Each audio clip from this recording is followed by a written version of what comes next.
two main Muslim majority provinces of the Punjab and Bengal while demanding Pakistan. And I've already argued in this old spokesman several years ago, 5 years ago, that was Jinnah's Achilles heel in a sense, but it also underlines his priorities. He was focused on the All India level, and because of that, he needed a demand that was specifically Muslim, but unspecific in every other respect.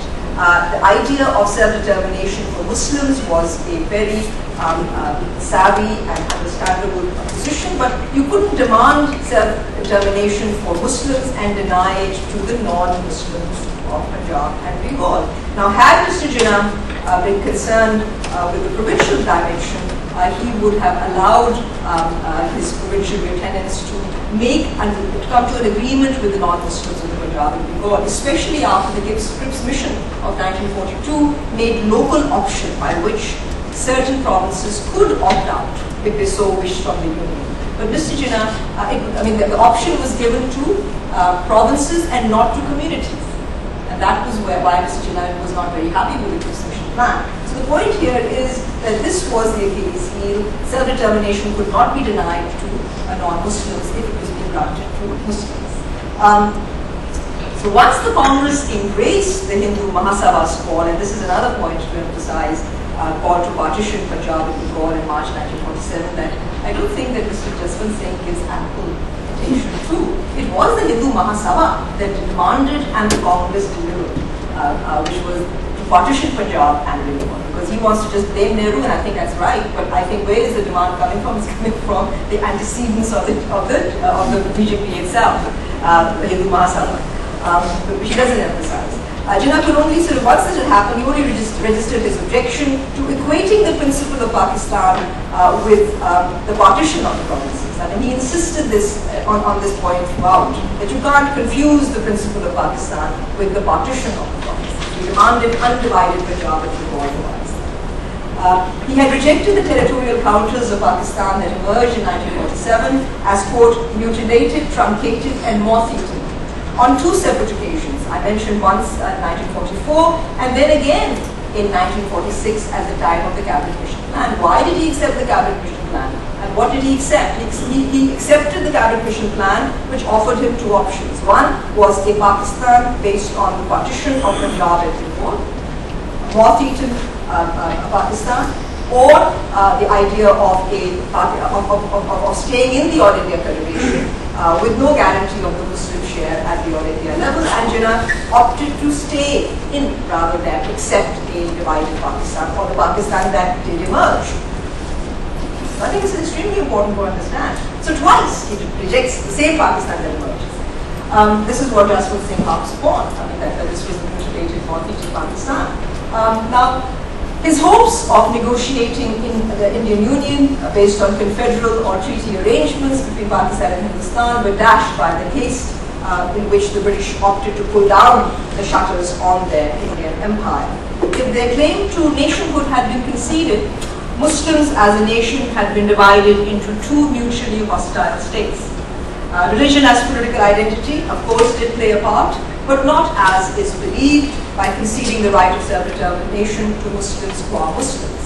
In keeping, once the Cabinet Mission Plan was no longer the basis of agreement, the British had fallen back on the Cripps mission, the Cripps offer of 1942, local option. The right to opt off, once Cabinet Mission is out, the Cripps offer of 1942 became operational, and the right during the independence of India was granted to provinces and not to communities. And I don't think this is a point that many people realize. Since the principle of self-determination was extended on a territorial basis, the Congress High Command opted cleverly to cut its losses by allowing areas with a Muslim preponderance to split off from the Indian Union. It took a minority vote, and I think this is also important, of non-Muslim legislators to override the majority opinion of the Muslim legislators of Punjab and Bengal to keep their provinces undivided. The Muslim legislators voted to keep Punjab and Bengal undivided, but they were overruled by the minority, but by non-Muslims. That's how the partition took place on the provinces.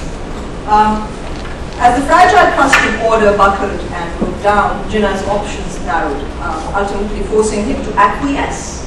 He resisted until the end, but he had to acquiesce in a Pakistan that was a shadow of what he had devoted his entire life to achieve on behalf of India's Muslims. He was squeezed. In the brutal metaphor of Britain's last viceroy, quote, administratively, it was the difference between putting up a permanent building or a Nissan hut or a tent. That's what Mountbatten had to say. So as far as Pakistan is concerned, he said, we're putting up a tent. We can do no more. Mountbatten fully expected the tent to collapse, if not for a series of astute moves, again something we talked about last time, by Jinnah in his role as the new Governor General of the state. Pakistan may not have succeeded in belying that wicked prophecy of that.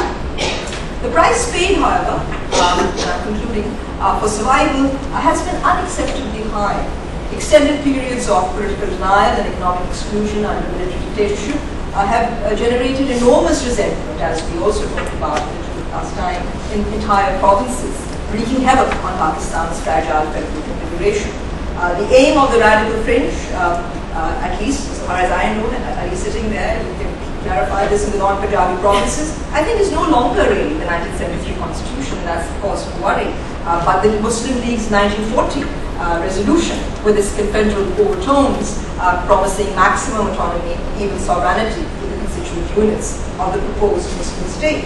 The willingness of Pakistanis to contemplate a notional as opposed to an actual, and I hope you understand the notional, at least at the ideational level, reconstitution of the federal center, a notional reconstitution of the federal center, to arrive at a more accommodative, fair and just union will in large part determine, I think, whether Jinnah's case for Pakistan can withstand the paralyzing challenges of the present and the trials and tribulations of an uncertain future.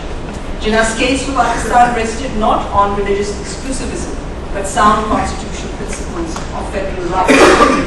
His motto of unity, discipline and faith and message of hope, courage and confidence, to say nothing of the memorable statement, quote, failure is a word unknown to me, ought to be inspiration enough for us as Pakistanis to grasp the nettle and save this country from chaos and disintegration. Quote, we have a state in which we can live and breathe as free men and women, and which we can develop according to our own lights and culture, and where principles of Islamic social justice find free play, unquote, next to Jinnah. In stating his conception of Pakistan, the Quaid-e-Azam acknowledged the continued salience of some sort of a state of temporal, by which I mean worldly, and also spiritual union presiding over regions or provinces, if you like, with shares of sovereignty and citizens with multiple identities, not monolithic identities, an ideal of freedom where Pakistanis in all their diversities and differences could live their lives, their value, with some measure of dignity and also some hope and a sense of security, things that are simply not there today. It is tragic that the nation state, that is the embodiment of Muslim aspirations and a distinctive culture in the subcontinent, has not only failed to realize the expectations of its main architect, but has made a complete travesty of the federal principles on the basis of which he had advocated and ultimately won his case for Pakistan. Thank you very much.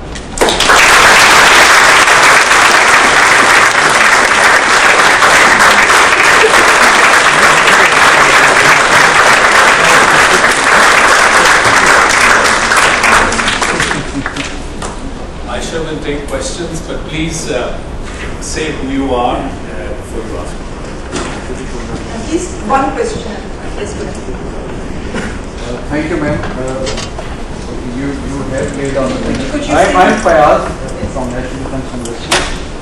May I request you not to lay down a limit on the number of questions if I remain very brief? We'll have to be fair. Yeah. I mean, you can ask one and maybe ask one later, as long as everybody gets a chance to ask questions. During the course of the discussion, you have said, you've laid emphasis that Muhammad Ali Jinnah was an advocate of a strong federal structure. Is that right? That's right. But on the other hand, at the same time, you also mentioned that he rather favored provinces than the community. Is there a contradiction in between it? Because what is coming to my mind is when he was talking of a strong federal structure, actually in his mind was ensuring the rights of Muslims living in Hindu majority areas. And when he was talking of only provinces and not the community, at that time his vision was perhaps fixed on the Muslims living in the provinces of the Muslim majority areas, in the northwest. Will that so there is no contradiction. The point is that his entire case was based on the Muslim majority provinces, and he hoped by their consolidation to use that weight to raise an umbrella or a shield of defense for Muslim minorities in Hindustan. So that was the main idea. If you look at not just Mr. Jinnah, but all Muslim schemes of the late 1930s were based on the same principle, that the idea that the Muslims in the minority provinces or in the Hindu provinces would be part of the larger nation of Pakistan. There was always had to be a linkage between the two. By partitioning and stripping the Muslim minorities of that protection, that undermined the principle. So there was no contradiction at all. Mr. Jinnah's entire politics in the 20s was driven by the desire to move away from simple separate electorates to the idea of Muslim dominance of provinces. That's what he had done. You moved from merely getting weighted representation for Muslims in provinces to getting Muslim domination of provinces. The next move then was to use these the Muslim majority provinces to create a federal structure where they would have a large share. So he's actually working both with the federal principle and the complex realities of politics, which are Muslim politics. Muslim majority provinces wanted provincial autonomy. So he is using the states, the provincial rights against the federal center. He says that what he's contesting, and he's completely right, is to say that the Congress does not have a right to inherit power at the All India level. This federation is a British creation. This unitary centre is a federal, it's not even a federal construct, it's a unitary construct. And the federation will have to be constituted on agreement not just by the provinces, but by the provinces, not just princely states, but by the provinces. And he is speaking for the Muslim majority provinces. That is the Pakistan idea. So the end result would be a federal union or a confederal union between Hindustan, Pakistan, and the princely states government. That's the All India arrangement. This leaves it an open question. That's up to the Congress to accommodate the Muslim interests. But you cannot have an All India union in which the Muslims or the provinces have no say, in which only the Congress takes over from where the British leave. So I don't think that there's a contradiction as such in his ideas. It's good. My name is Mr. I didn't need to understand, you said when it came to local choices under the Constitution, the minority overruled the majority.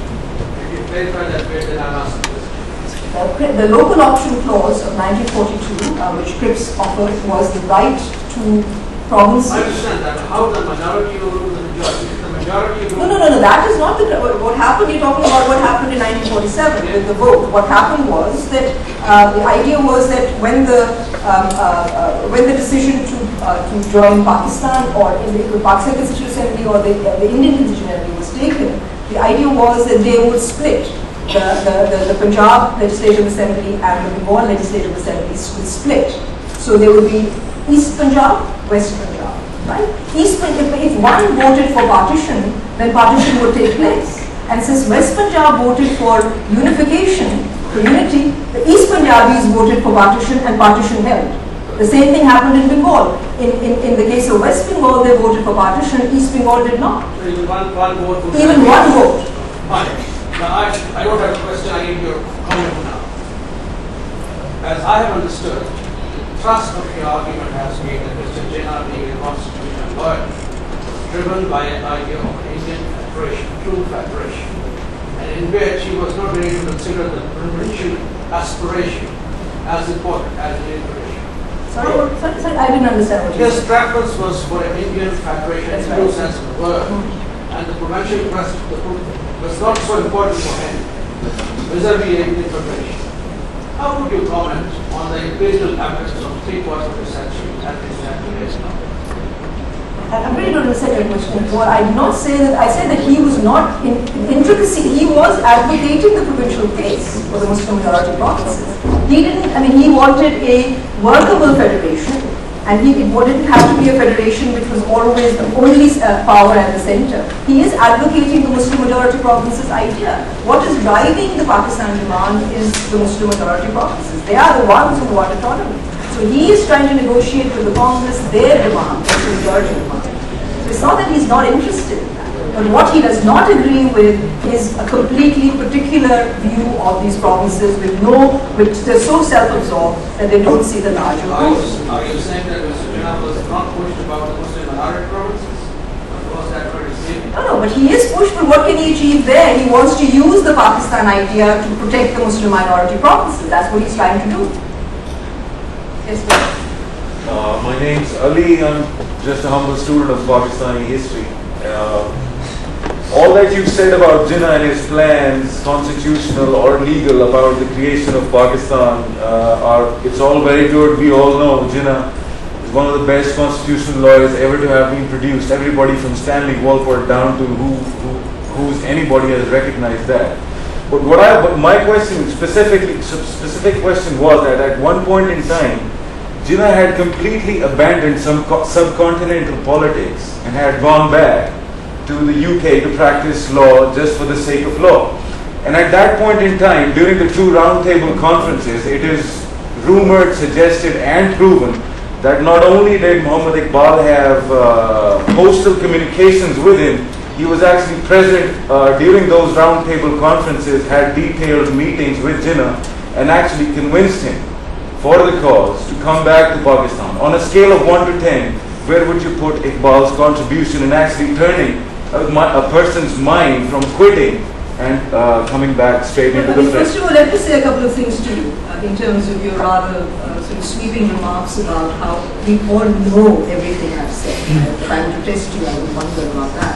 Nevertheless, since you mentioned Mr. Walcott, let me say to you that Mr. Walcott in his biography states, let me quote him, that Mr. Jinnah wanted that when the call to partition Punjab and Bengal was given by the Mahasabha and accepted by the Congress, Mr. Jinnah had won his case. Now, a biographer who doesn't even understand the main political objectives of the man he's studying, I would question how far he understood Jinnah's constitutional caliber and ability. So that's one point. As for your notion, erroneous notion that Mr. Jinnah had abandoned politics, all he did was to shift from India to Britain. He went to the UK because, as I said in my own talk, that he was watching what the British were going to produce. He did not for a moment lose an interest in India. I understand the that. constitutional brief, I haven't finished. Let me finish first. The constitutional brief that was the constitutional dispatch that was going from London was being monitored by Jinnah throughout. That's what he was, a constitutional lawyer. As for being persuaded by Iqbal, there were many people who are in the contention of persuading him. He was persuaded by the broader dynamics of what was happening. Once the British the white paper had come out, the Government of India Act was come into motion, he went. He was invited by Liaquat. Several others tried to persuade him. So he did go precisely for that. He went, and somebody asked the question about minority provinces. The minority province politicians were most unhappy because the Government of India Act reduced them to hopeless minorities, and that's what Mr. Jinnah wanted to do, to change that, to use the Muslim majority provinces to try and negotiate better arrangements for the Muslims in the minority provinces. That was, at least for him, what the Pakistan idea was designed to do. So that is basically, I think that I would correct you. Yes, go ahead. Hi, Ms. Matrianas. Could you explain why the religious parties were against the case for Pakistan? So that's a very good question. Yes, they were against it because they believed that, to take Maulana Maududi's point of view, that it would divide Muslims and that what Muslims needed to do was to proselytize and convert Muslims in India, and that was the better way to go. And most importantly, because the Muslim League and its leadership was not deemed to be quote-unquote religious enough. The Majlis-e-Ihrar went to the extent of calling Qaid-e-Azam the Kafir-e-Azam because they didn't think that he was adequately Islamic.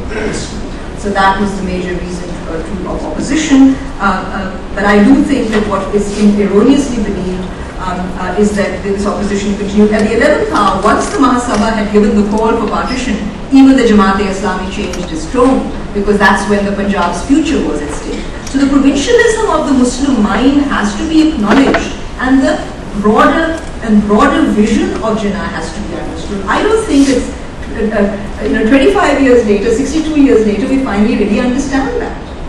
That is really the issue. So even, but you're right that they did, and the reason was ideology. Yes. Yes, go ahead. There's so much one so much. Well, I mean, I'm taking one of each, so I'm just yes. I think I'm beginning to understand the question mark. Because, from what I understand after your talk, Jinnah's vision of India, he was a true Indian nationalist. And he was using Muslim majority provinces to create the umbrella that we talked about in the last lecture. And therefore, the Pakistan that we actually have in 47 is not at all the Pakistan Jinnah wanted. I mean, it's something that. No, but let me elaborate further. I mean, but he does give his stamp of authority after all. He does come. Yes. Why does he? Let me explain to you what was the. I mean, what was it? The demand for Pakistan was a way in which he could do something for all Indian Muslims. So the first step in that direction was to group the Muslim majority provinces so that they would be consolidated in the northwest and the northeast. That step was never fully achieved because of the partition of Punjab and Bengal. Because once the non-Muslims had left, he had nothing to, there was no reciprocal basis. I mean, the 4th paragraph of the Lahore resolution talks about the constitution in the singular to provide for minority rights in the whole of India. So the idea, it left open the possibility of minority negotiations. Since that was stripped by the partition of the provinces, that's why he said you can't confuse the principle of Pakistan with the partition of the provinces. So that was not achieved. So as a result, he was not able to negotiate the All India arrangement that would protect, but it still left open, it still gave you the sovereign centre to try and get your act together, which arguably Pakistan has failed to do. Yes, go ahead. My name is Yevgenia and I'm an interested Pakistan. I want to know why did Abul Kalam Azad join Why did he break away from all? That's an excellent question. The well-known Muslim Well, he's a great scholar, and we all respect him. What's the question? The question is, why did Abul Kalam Azad, the great Muslim scholar, not join Jinnah? And the reason really has to do with Congress politics. Mr. Jinnah was too independent-minded, and Maulana Azad, despite being a great scholar, presumably thought that his place was with the Congress. So it had to do with the party politics in large part. But I do want to point out that even Abul Kalam Azad, and my own research suggests, and there are 2 points I want to make, since I don't think I'll have the opportunity again to have this conversation with you. 2 points. Abul Kalam Azad, when he was president of the Congress, and the cabinet mission plan came, his line was, for the Muslims, it's a psychological issue. Agree to the Muslim League's demands and we will be fine once the British go. But the Congress refused to. The lack of generosity of the Congress was something. Now, the point is that the crucial calculations of the Congress High Command in choosing to partition rather than cut in the Muslim League, to give them what they needed, is something that the only one man knew what was happening in the Congress High Command, that was Abul Kalam Azad. For 35 years, he withheld those pages. And when those pages came out, I was the most disappointed person because he still didn't give the whole story. Nehru was to blame, but I will say that his granddaughter agreed with me. I said that with him went the evidence of what the Congress High Command, because think about it, by partitioning Punjab and Bengal, what did Nehru achieve? UP and Bihar run India. Imagine in India, who would have dominated India? Punjab and Bengal, not UP and Bihar. Actually, there's one thesis about it. What you're saying. Well, I mean, this we've been arguing for 25 years, so I don't think This is it's not a new thing. after the talk, I'll make two more points. Let's try to get some other questions. Go ahead. I'm Umar. I'm an alumni of LUMS. And your My name? Umar, my question is that while there's an emphasis on the north-west India, when talking about partition, there's a lot that went around in Bengal as well. And at one point, if I remember correctly, there was also the call of the United and Independent Bengal. My question is how did the two major parties of India, and in particular Muhammad Ali Jinnah, respond to that call of Independent and United Bengal, and is there anything instructive to learn from This is that absolutely a great question again. And Mr. Jinnah's response to efforts to keep Bengal united was, yes, he gave his blessings and said, what's the point of Bengal without Calcutta? It's like asking a man to live without his heart. They may as well stay united. I'm sure they would have very good relations with us. It was the Congress High Command that refused to countenance United Bengal outside the framework of. The United Bengal could only be within the framework of their denomination, not outside India. That was the problem. So it was again. The Congress High Command wanted. They insisted on partition. But my question is that I think at one point in time, essentially, it's a relative with another politician, I think who hailed from Congress. They submitted a memorandum saying that once British leave India, the Bengal can be independent of both Pakistan and Hindustan, and can remain independent and sovereign.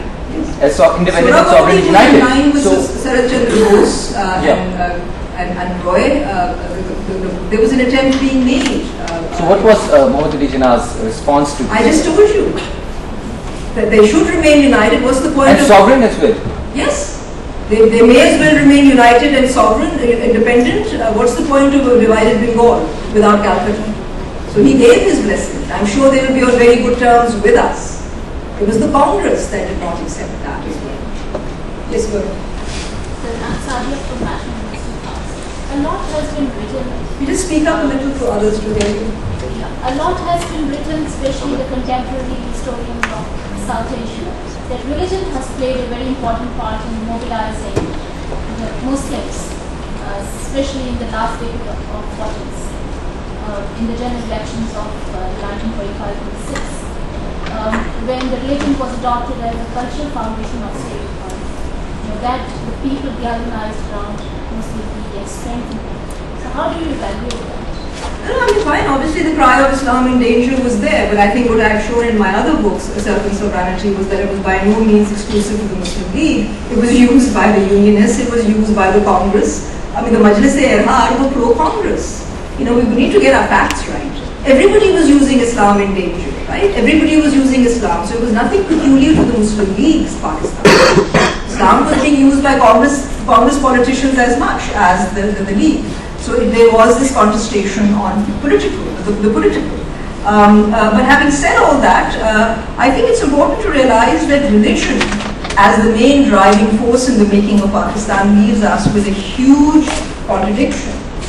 What did we do? We left Muslims high and dry in 1947. How do you then explain that?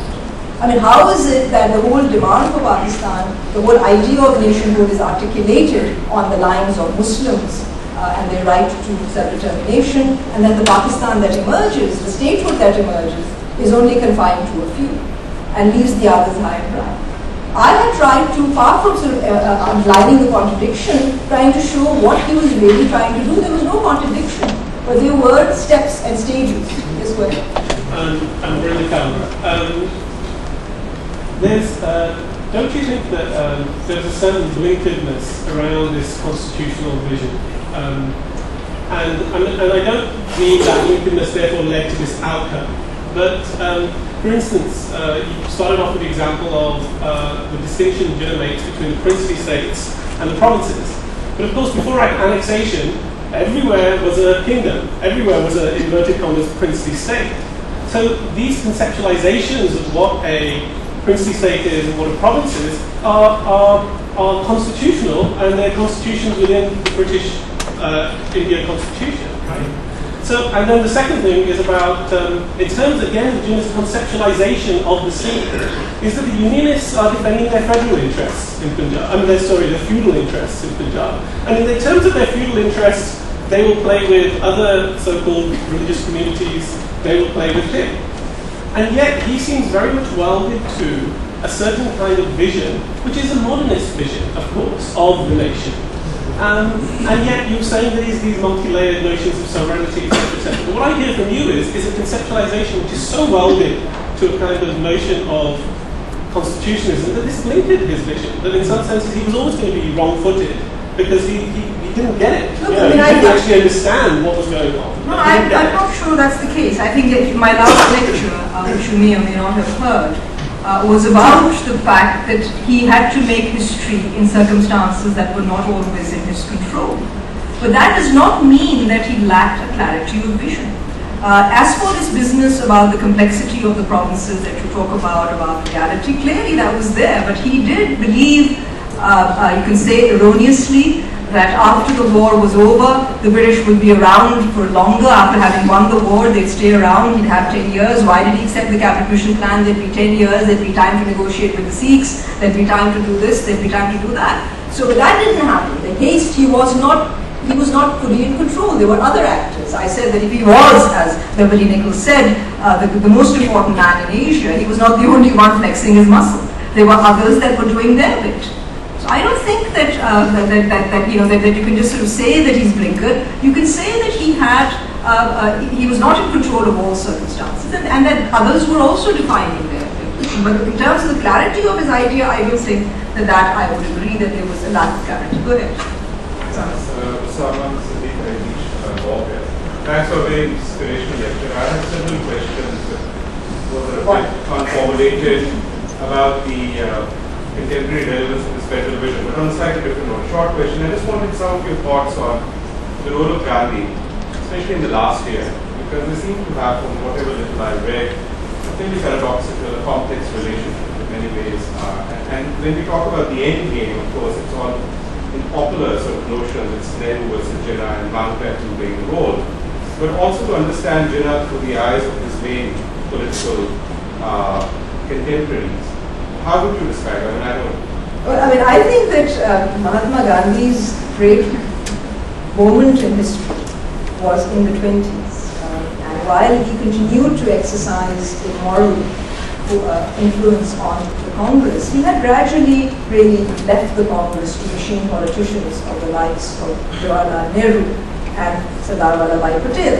In that sense, I think it can be fairly said that Muhammad Ali Jinnah overestimated Gandhi's control of the Congress.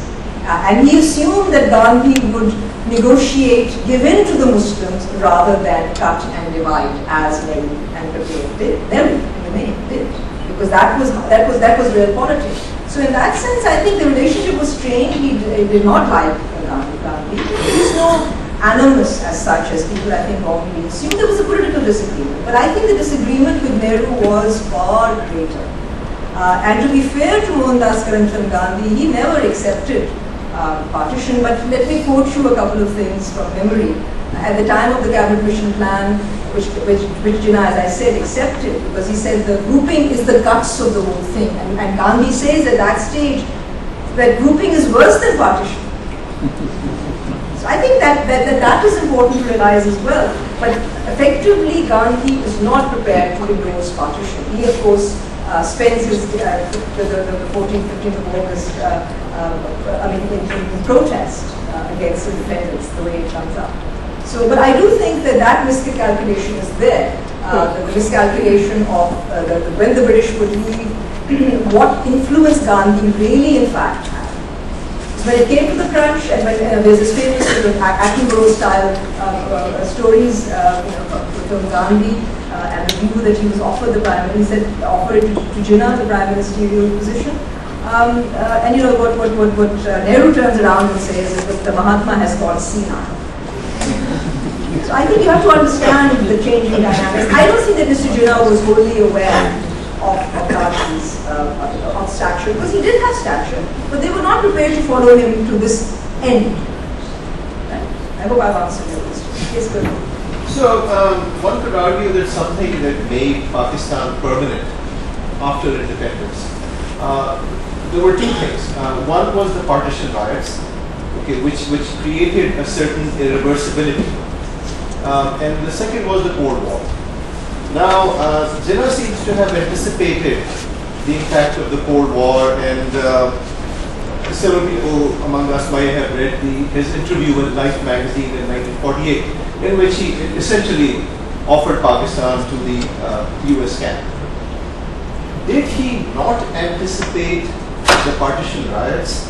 And someone who's the product, okay, whose intellectual growth occurred in the early 20th century, was he unaware of similar partitions, the breakup of the Ottoman Empire, transfers of populations, riots, and so on? There's a cynical view of Jinnah which says that riots were a part of his strategy, and they were a part of the Mahatma strategy as well.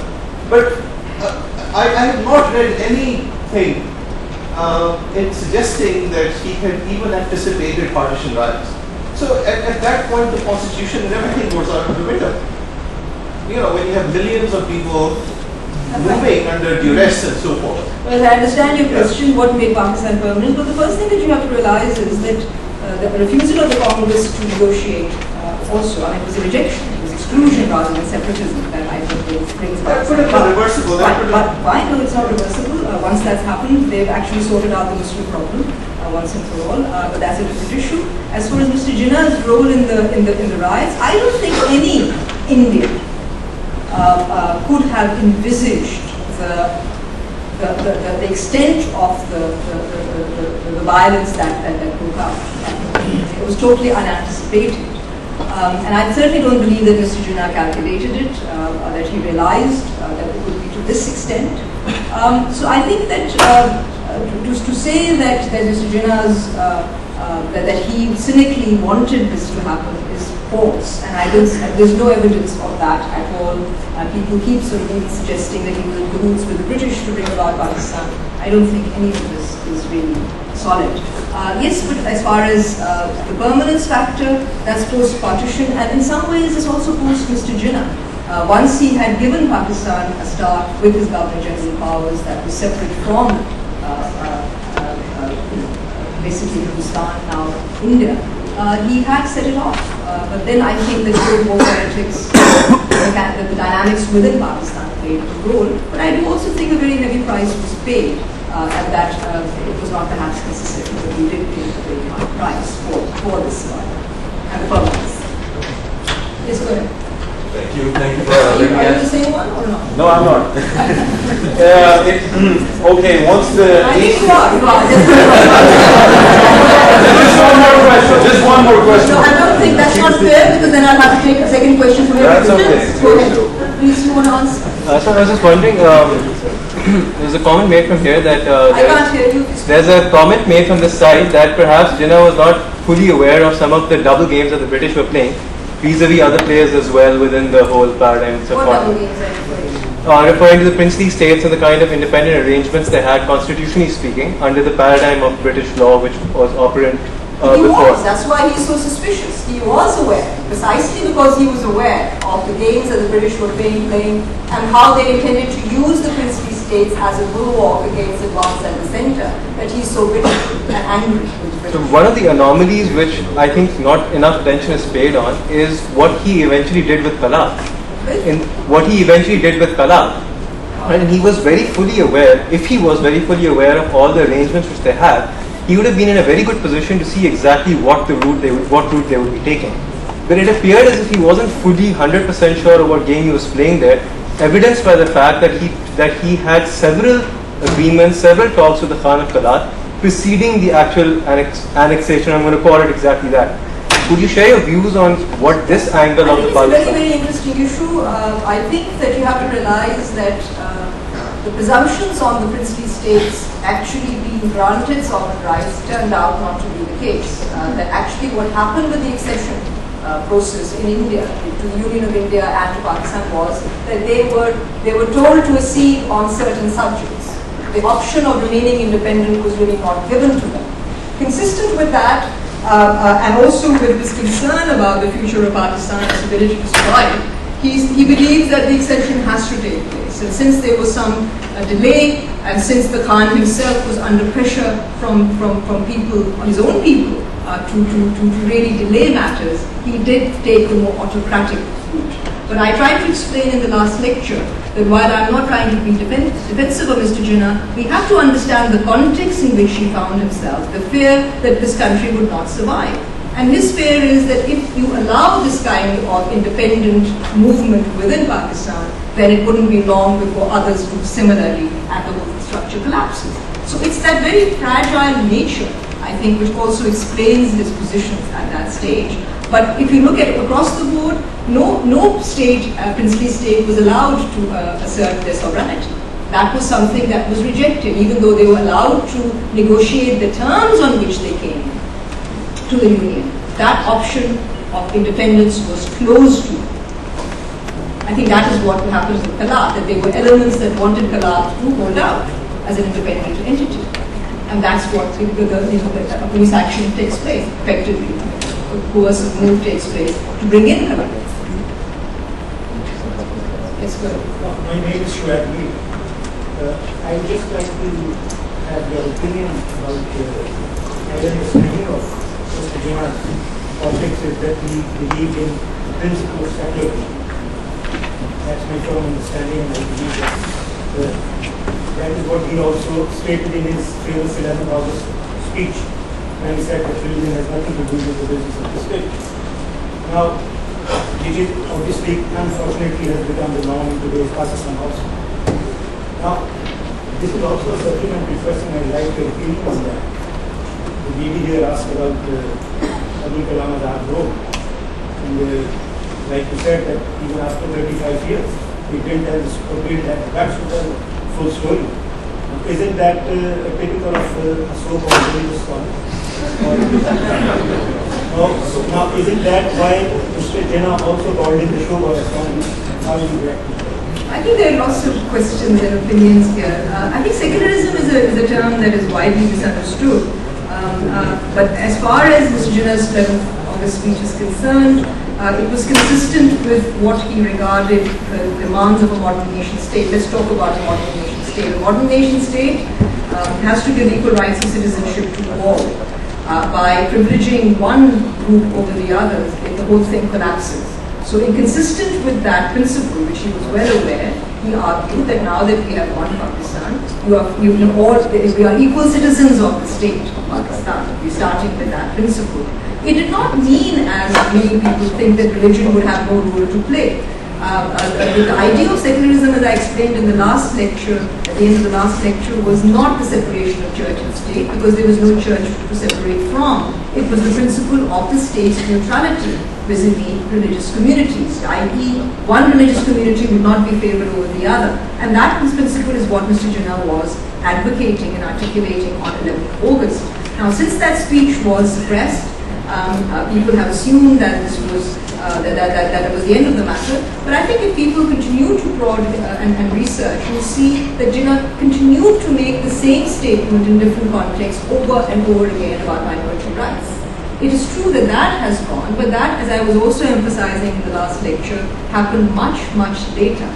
That Pakistan continued to contest those who wanted a more partial view of the Muslim, or to define the Muslim, but this really only happened in 1974 with the definition of the Muslim. So until that point, the principle of secularism, however inadequate as far as even-handedness towards all citizens, was in place, at least legally, if not always in practice. As for the business of religious scholars, I really think it's too generalized. I can't really make an assertion of that sort, so I would really try not to answer. So, Jinnah's comments about Abul Kalam that he's showboy scholars. That didn't have anything to do with, it's showboy because he was not his own man. In the sense that he was, and that's what Jinnah was. He was so independent-minded that he couldn't care less about offending his own co-religionists as well. That's what he did in the Second Continental Conference. They were all furious with him. So he didn't have any problem with that. He said that I will, morality or not, he says that I will stick by what I believe, my conscience. These were the points I was making last time, that my longest gun is my reason, and he sticks to his reason. What he finds reasonable, he does. Not because it is taking one position or the other, but I think there are others I have to take. Yes, sir. My name is Bilal. Can you hear me? Yes. I don't know what the others can, so please. Authors such as Tariq Ali have said that Jinnah offered in the mid-1940s, he made an offer that if he would be made Prime Minister after the British left, then he would drop the demand for Pakistan. Is this true? And if it is, can you comment on it? It's wild fantasy. Next.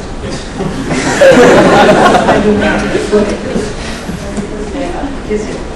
Speak up. I just wanted to know, when I saw these two slides together, his wounded expression of that truncated gunman. He's very, very still. He is very ill, but it's what he's finally landed causes that expression.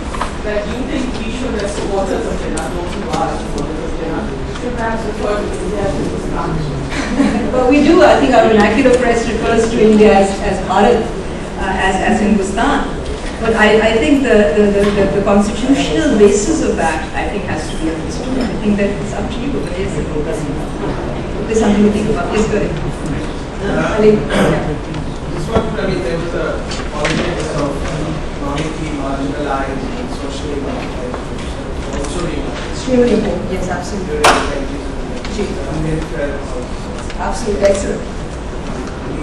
So I just wanted to know, because the mainstream of history, Ambedkar's reactions to Jinnah's politics, excellent question. This is really the, I just wanted, that gives me an opportunity to further elaborate. In the sole spokesman, I pointed out, at one stage, Mr. Jinnah argued that once independence had question. So the question is to comment on marginalized groups like the depressed or the scheduled castes. What was Jinnah's relationship with the great scheduled caste leader, B.R. Ambedkar? And this gives me an opportunity, but let me first sort of give you the broader point. Mr. Jinnah believed that after independence, for parties based on quote-unquote communal or religious groups would no longer be there. And that was one of the reasons why he never accepted caste Hindus. The Congress, he said, was a caste Hindu body. And the scheduled castes, which were he had very good relations with Ambedkar. B.R. Ambedkar wrote arguably the best case for Pakistan. In fact, that was one of the main reasons why I realized that Pakistan and partition were not one and the same. I was young, I was an undergraduate at Wellesley when I started this project. And that's B.R. Ambedkar, who said that, accept Pakistan to avoid partition. That was his argument in that famous book. The problem with really negotiating a firm basis for a scheduled caste Muslim alliance, which would really have done in the upper castes who were a minority, a couple of things happened. First of all, the Congress under Gandhi would never accept the scheduled castes to have separate electorates. The communal award that I spoke about actually did grant separate electorates to the scheduled castes, which meant that the caste Hindus would be reduced to a minority.